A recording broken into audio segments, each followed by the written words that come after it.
You probably know Creative best for their audio hardware. I always had a Sound Blaster card before switching to USB headsets, and now they have a mouse. On paper, the Siege M04 looks pretty good. Top optical sensor, buttons rated for 50 million clicks, ergonomic fairly safe shape, and with close to a 2:1 ratio of length and width. Where it might be a bit of a letdown is the weight, which appears to be about 115 grams. But as always, I think the deciding factor is more likely the shape. Here's a tour so you know what it looks like. Ergonomic mice can really fit the hand nicely, but it can also make the mouse unbalanced. From the top you can see the front is fairly wide, and the back is a bit narrow. The vertical shape on the sides along with the rubber is good for grip and for lifting the mouse, and because they're basically flat, there's plenty of space for your fingers. It tapers in on the right side though, and feels a bit too far, given the ring finger is pushed outward. Even the thumb area tapers in enough to make it feel a bit strange. I've given it a fair bit of use, and it's still not feeling totally comfortable for me. It's not bad, but it's not great either. It's just kind of decent. Can play for hours with it, no problem, but not at my best. While the weight is fairly balanced between the front and back,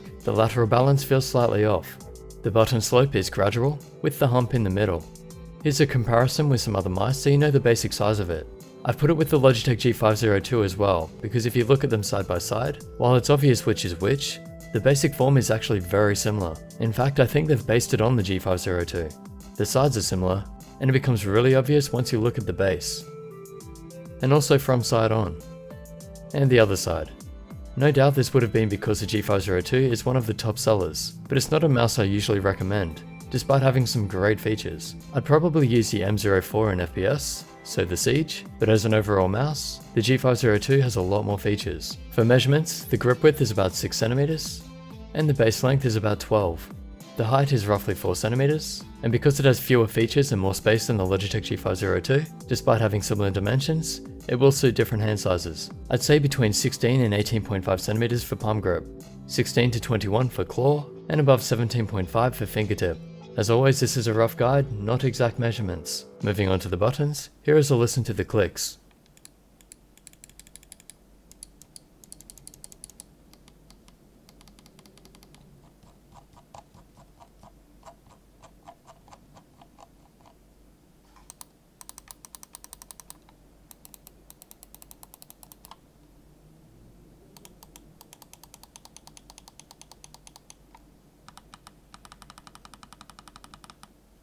Left and right feel fairly light, but with enough tension to avoid accidental clicks for me. They're also separate from the shell and have some comfort grooves, which is great. Mouse 3 is tight with low travel, and the scroll has fairly light but noticeable steps. It's also quite smooth. While not the best I've used, it should be good for in-game use and browsing. The side buttons are fairly angled and sharp, with a bit too much travel on mouse 4, and mouse 5 travel is fine, but it's a bit tight. So they're nothing special either, but they're decent enough. They can also rattle a bit. They're not great, but they're fine to use. The sniper button is angled to give your thumb some extra room. I had no accidental clicks, but for hands over 19.5 cm, and depending on your grip, it could be a bit of a problem.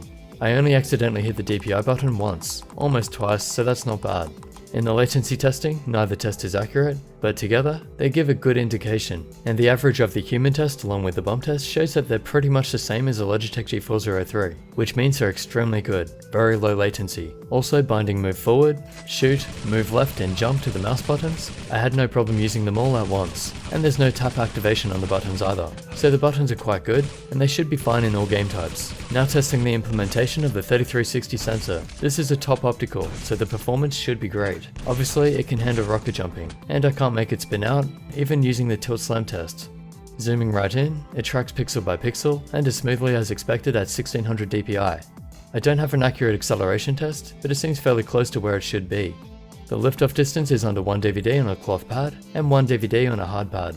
That can be adjusted in software to be a bit higher. As far as I can tell, there's no delay, it's quite responsive.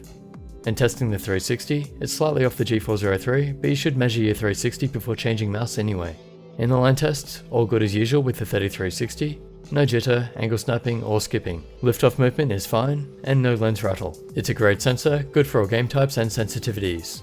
For the build quality, when tapping it, it sounds fine, but when shaking it, the scroll wheel does have a very slight rattle. Not really an issue, so I'd say it's fairly well built. And of course, other than the rubber textured sides, the mouse is mostly just smooth plastic. The cable is a smooth braid, but it isn't as flexible as it could be. Not bad though. Didn't give me any hassle in the Zowie Kamade mouse bungee. It has 4 fairly big feet, but they glide smoothly. In the software you can turn the lights off, or select from a range of presets. You can also edit those presets, with solo, mood, wave and pulsate. Here's a quick look at some of them.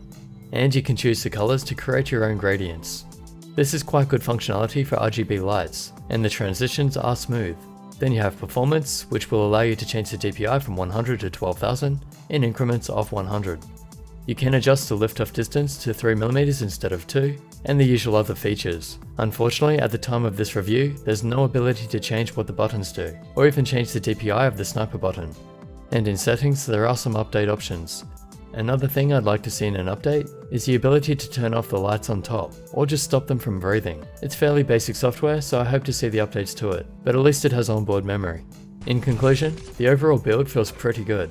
Although some has some overly plastic feel to it. I can aim okay with it, but it does feel a bit awkward and unbalanced to me. And because it's too large for my hand, obviously I struggle compared to others. All the features are quite good, and for a first mouse I think they've done really well. I'm hoping that everything I've said in the review can help them for the next mouse. But most of all, I'd like them to get the weight under 100 grams, and also balance the shape better. Maybe even use an ambidextrous shell with buttons on the left only. Or even better, a modular design that allows us to choose which side the buttons are on.